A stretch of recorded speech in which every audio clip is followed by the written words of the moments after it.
காவேரி விஜயோட வீட்டில் டின்னர்லாம் சாப்பிட்டு முடிச்சதுக்கு அப்புறமா கொஞ்சம் கொஞ்சமாக விஜயை பற்றி புரிஞ்சுக்கிட்ட மாதிரி தான் தோணுது. ஏன்னா அவங்க வீட்டுக்கு கிளம்பும்போது, சரிங்க சார் நான் போயிட்டு வரேன், அப்புறம் ஒரு விஷயம், நாளைக்கு என்னோட பர்த்டே. ஸோ என்னோட ஃபேமிலியில் இருக்கவங்க எல்லாரும் நாளைக்கு வீட்டுக்கு வரதா இருக்காங்க. நீங்களும் வேணா வாங்கலேன்.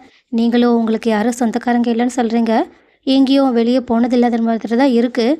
அதனால் நாளைக்கு நீங்களும் எங்கள் வீட்டுக்கு வரீங்களா? உடனே ஹாப்பியான விஜயும், கண்டிப்பாக மிஸ், நீங்கள் சொல்லவே வேண்டாம், நாங்கள் கண்டிப்பாக வந்துடுறோம். என்னாமோ, நம்ம போகலாமா?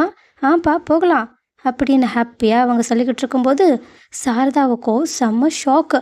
அவங்க வீட்டுக்கு வந்துட்டு காவேரி கிட்ட, என்ன காவேரி, நான் கூட அந்த தம்பியை அங்கே வீட்டுக்கு கூப்பிடலாமா வேண்டாமான்னு தயக்கத்தோடு தான் இருந்தேன். நீ என்னடான்னா திடீர்னு வீட்டுக்கு வாங்கன்னு கூப்பிட்டுட்ட. என்ன, உங்ககிட்ட ஏதோ மாற்றம் தெரியுதே?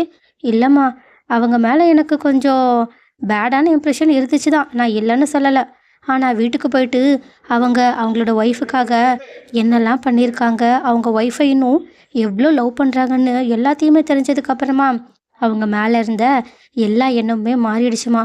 உண்மையாகவே நீ சொன்ன மாதிரியே அவங்க ரொம்பவே நல்லவங்க தாம்மா. தன்னோட பொண்ணை அவங்க அம்மா இல்லாத குறைய தீக்கிற மாதிரி அவங்க எப்படியெல்லாம் வளர்த்து வச்சுருக்காங்க பாத்தியா. உண்மையாகவே அவங்க கிரேட் அப்படின்னு விஜயை பாராட்டிட்டு போக, இதை கேட்டுட்டு சாரதாவோ செம்ம ஹாப்பியாக இந்த விஷயத்த கங்கா கிட்டேயும் யமுனா கிட்டேயும் சொல்கிறாங்க. உடனே கங்காவும், அம்மா, இப்போ காவேரிக்கு பழசெல்லாம் ஞாபகம் வரணும்னு கூட அவசியம் இல்லைம்மா, அவள் பழையபடி விஜயை காதலிச்சா மட்டும் போதுமா. என்னடி, கல்யாணத்தை பற்றின எந்த ஞாபகமும் வரலனா அவள் எப்படி அந்த தம்பியை காதலிப்பா, ஒன்றா இருப்பா? நீயே யோசிச்சுப்பாரு. இப்போது காவேரியை பொறுத்த வரைக்கும் அவங்க ஒரு குழந்தைக்கு அப்பாடி. இப்படிப்பட்டவங்கள காவேரி எப்படி காதலிப்பா? அப்படியே காதலிக்கலனாலும் நம்மளா பார்த்து ஏதோ கல்யாணம் மாதிரி முடிச்சு வச்சாலும் அதை எப்படி அவள் ஒத்துப்பா? நீங்கள்லாம் புரிஞ்சுதான் பேசிக்கிட்டீங்களா? சும்மா 2 நாள் நான் அந்த தம்பிக்கிட்ட பேசி வீட்டுக்கு கூப்பிட்டதுக்கே அவள் என் மேலே அவ்வளோ கோவப்பட்டா. நீங்கள் என்னடானா காதல் கல்யாணம் அது முதல்லேருந்து ஸ்டார்ட் பண்ணுற மாதிரி பேசிக்கிட்டு இருக்கீங்க. இதெல்லாம் நடக்கிற காரியம் மாதிரி தோணலை. ஏற்கனவே விஜய் தம்பி டாக்டர் கிட்டலாம் பேசிட்டு தான் வந்திருக்கு.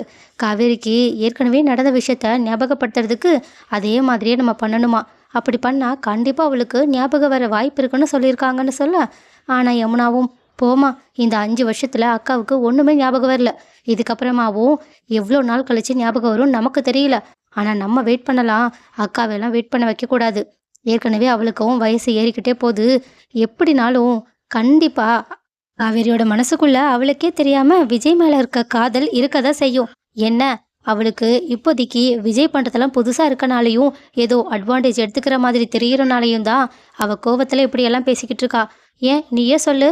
அப்படி இல்லைனா அவ எதுக்காக நேத்து அவளோட பர்த்டே பார்ட்டிக்காக விஜயை கூப்பிடணும்? அதை பத்தி யோசிச்சு பாத்தியா? இதுக்கு முன்னாடி கூட அக்காவுக்கு கல்யாணம் ஆகும்போது கூட விஜய் மாமாவை அவளுக்கு சுத்தமாக பிடிக்கவே இல்லை.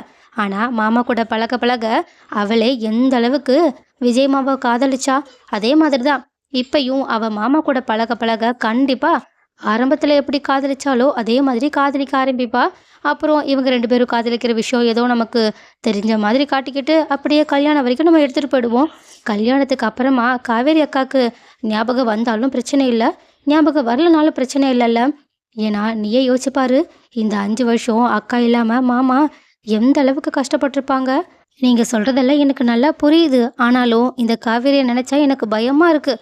அவள் அப்பப்போ கோவத்தில் ரொம்பவே எக்ஸ்ட்ரீமாக போயிடுறா. இந்த ஆக்சிடெண்ட்டுக்கு முன்னாடி கூட அவள் இவ்வளோ கோவப்பட்டு நான் பார்க்கல தெரியுமா. ஏதோ இதால தான் அவள் இவ்வளோ கோவப்படுறாளான்னு கூட தோணுது. அதனால தான் இந்த மாதிரியெல்லாம் சொல்லும்போது எனக்கு உள்ளுக்குள்ளே பயமாக இருக்குடின்னு சொல்ல. ஆனால் நிவினும், இங்கே பாருங்க அத்தை, இந்த 5 வருஷம் காவேரிக்காக தான் நம்ம பொறுமையாக இருந்தோம். ஏன் அப்படி இருந்தோம்? என்னதான் நம்ம உண்மையை சொன்னாலும் அவள் முன்னாடி விஜயோ அவங்க குழந்தையோ இருக்க போகிறதில்ல.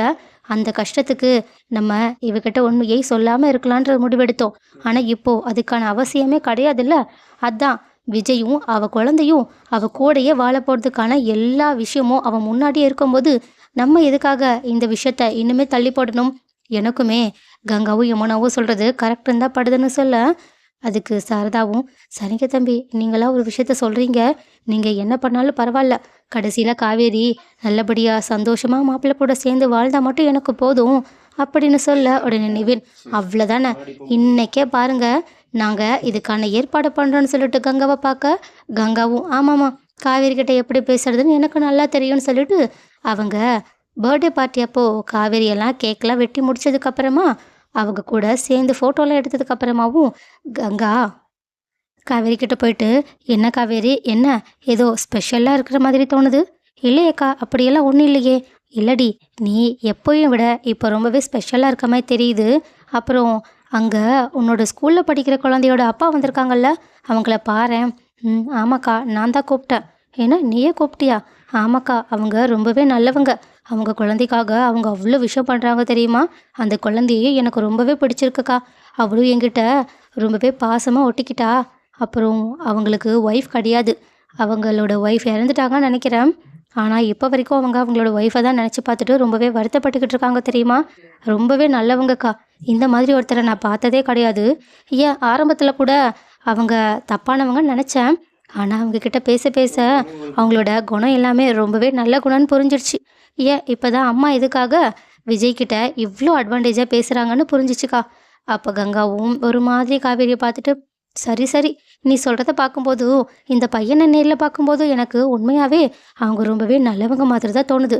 ஏன் பார்க்கவும் ரொம்ப ஹேண்ட்ஸமா தான் இருக்காங்க. பேசாம நீ அவங்கள லவ் பண்ணா என்ன?" "அக்கா, என்னக்கா பேசிக்கிட்டு இருக்க? லவ்வா? சும்மா இரு. இப்படியெல்லாம் பேசாத. அதெல்லாம் எனக்கு சுத்தமா பிடிக்காது. நான் கல்யாணமும் பண்ணிக்க மாட்டேன். யாரையும் லவ்வும் பண்ண மாட்டேன். எனக்கு யாரையும் பிடிக்கல. சும்மா சிம்பதியில தான் அவங்கள பத்தி உன்கிட்ட பெருமையா சொன்னேனே தவிர, மத்தபடி எனக்கெல்லாம் அந்த ஐடியாவே கிடையாதுன்னு சொல்ல, ஆனா கங்காவும், "சரி ஏதோ விடு. நீயும் அவங்கள பத்தி நல்ல விதமா சொன்னியா? நானும் பார்க்க நல்ல பையனா இருக்கிறதுனால உன்கிட்ட அப்படி சொன்னேன். உண்மையாவே நீ வேணா சொல்லு. உனக்கு உண்மையாவே அந்த பையன பிடிச்சிருந்தா நான் அம்மாகிட்ட பேசுறேன். கண்டிப்பா உங்க 2 பேரையும் என்னால ஈஸியா சேர்த்து வைக்க முடியும். உனக்கு பிடிச்சா மட்டும் சொல்லு. நான் ஒன்னும் வற்புறுத்தலன்னு" சொல்லிட்டு அவங்க அங்கருந்து வேற பக்கமா போக, ஆனா காவேரியும், "அச்சச்சச்ச! அக்கா கிட்ட சும்மா ஏதோ இவங்கள பார்க்க நல்லவங்க மாதிரி இருக்குன்னு அவங்க குணத்த பத்தி சொன்னா, அக்கா இவங்கள சைட் அடிக்கிற லெவலுக்கு என்கிட்ட பேசிட்டு போறாளே! நான்லாம் யாரையும் சைட் அடிக்க மாட்டேன்ப்பா." அப்படின்னு சொல்லிட்டு லைட்டா விஜய பார்க்க, விஜயும் அங்க கியூட்டா ஏதோ ஒரு வேலைய பார்த்துக்கிட்டு இருக்காங்க. அதுவும் அவங்க அம்மு கூடயும் தன்னோட ஃபேமிலி கூடயும் சேர்ந்து ஜாலியா சிரிச்சு பேசிக்கிட்டு இருக்க, இத பார்க்குற காவேரியும், "ஆமா, அக்கா சொன்னது ஒரு விதத்துல கரெக்ட்டு தான். இவங்க பார்க்க ரொம்ப ஹேண்ட்ஸமா தான் இருக்காங்கன்னு" சொல்லிட்டு அவங்களுக்கே தெரியாம அவங்க அவங்கள சைட் அடிச்சுக்கிட்டு இருக்காங்க.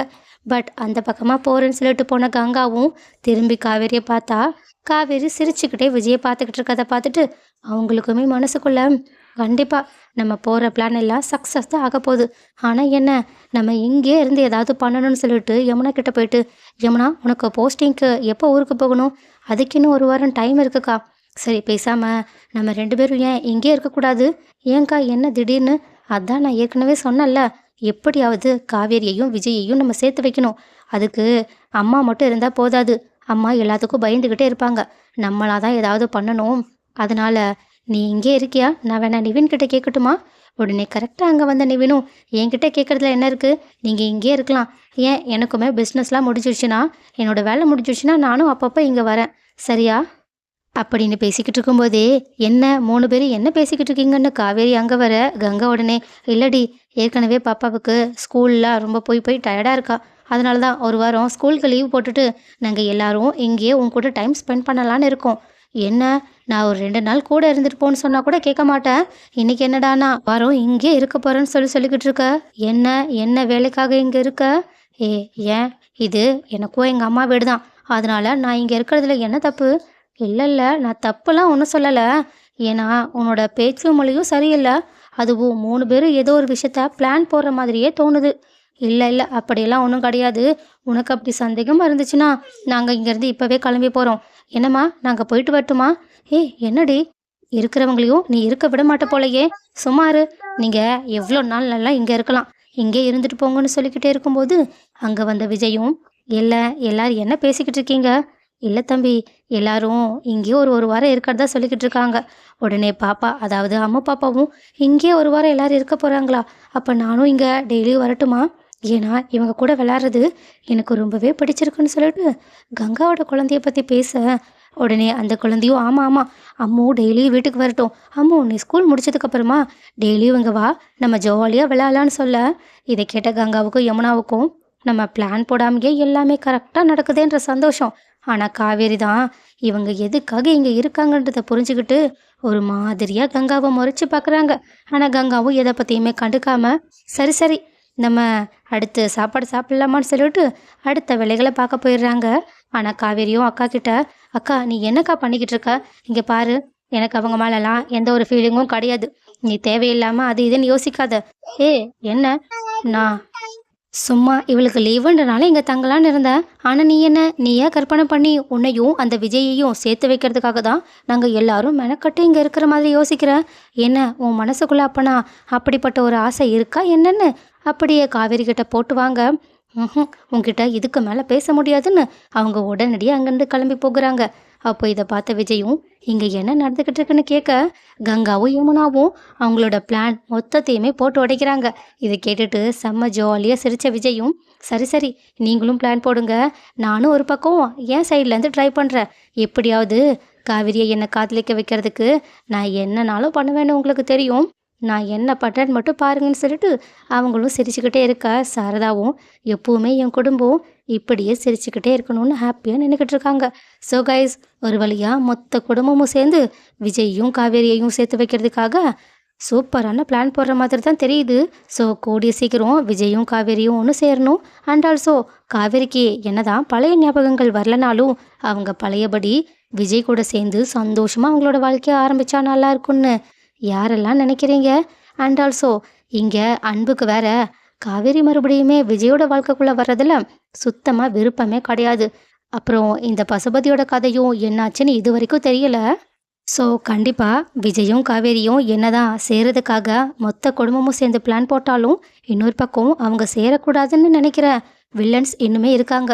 ஸோ கூடிய சீக்கிரம் எப்படியாவது விஜய் இந்த வில்லன்ஸ் எல்லாரையுமே துரத்தி விட்டுட்டு தன்னோட காதல் கூட மறுபடியுமே சேர்ந்து சந்தோஷமாக அவங்க குழந்தை கூட சேர்ந்து வாழ்ந்தா நல்லா இருக்கும்னு யாரெல்லாம் நினைக்கிறீங்க? அண்ட் ஆல்சோ என்ன தான் காவேரியோட குடும்பம் விஜயையும் காவேரியும் சேர்த்து வைக்கிறதுக்காக எவ்வளோ வேலைகளை பார்த்தாலும் காவேரியோட மனசு தான் மாறணும். பட் அது கூடிய சீக்கிரம் விஜய்க்காக மாறிடும்னு யாரெல்லாம் நினைக்கிறீங்க?